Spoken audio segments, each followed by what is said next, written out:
অসমলৈ আহিবনে প্ৰধানমন্ত্ৰী নৰেন্দ্ৰ মোদী?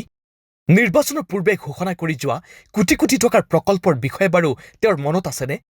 আপুনি বাৰু মনত ৰাখিছেনে?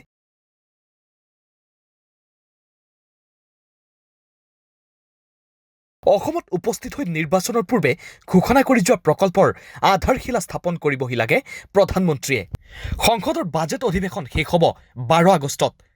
কিছু লোকৰ মতে অধিৱেশন অন্ত পৰাৰ পিছতেই মোদীক অসমলৈ আমন্ত্ৰণ জনোৱা উচিত, কিয়নো অসমত ইতিমধ্যে কেইবাটাও বৃহৎ প্ৰকল্পৰ যাৱতীয় অনুমোদন হৈয়ে আছে। কেৱল ভূমিপূজন আৰু আধাৰশিলা স্থাপন কৰিলেই গুৰুত্বপূৰ্ণ প্ৰকল্পৰ নিৰ্মাণ শীঘ্ৰেই আৰম্ভ কৰিব পৰা যাব।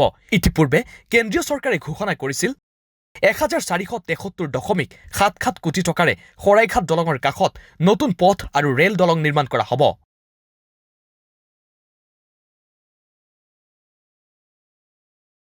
উক্ত প্ৰকল্পৰ বাবে ডিপিআৰো তৈয়াৰ কৰা হৈছে। গতিকে মোদী আহি আধাৰশিলা স্থাপন কৰিলেই আৰম্ভ কৰিব পৰা যাব কাম।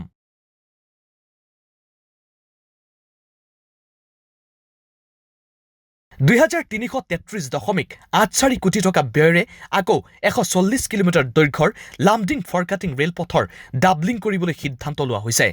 এই প্ৰকল্পৰ আৰম্ভণিৰ বাবেও মোদীৰ উপস্থিতি প্ৰয়োজনীয়।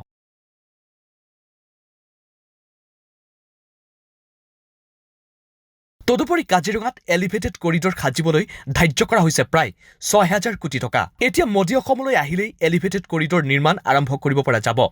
নিৰ্বাচনৰ পূৰ্বে 5,750 কোটি টকা খৰচ কৰি গুৱাহাটীত ৰিং ৰোড নিৰ্মাণ কৰাৰ কথা ডিঙিৰ শিৰ ফুলাই ঘোষণা কৰিছিল।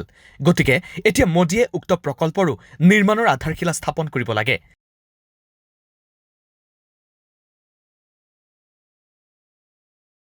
চাৰিওটা প্ৰকল্পৰ বাবে মুঠ খৰচ হ'ব 15,348 কোটি টকা। সেয়ে এতিয়া মোদী অসমলৈ আহি স্থাপন কৰিব পাৰে আধাৰশিলা। কিন্তু প্ৰতিশ্ৰুতি ৰক্ষা কৰি মোদী আহিব নে নাহে সেয়া এতিয়া হৈ পৰিছে সন্দেহৰ বিষয়।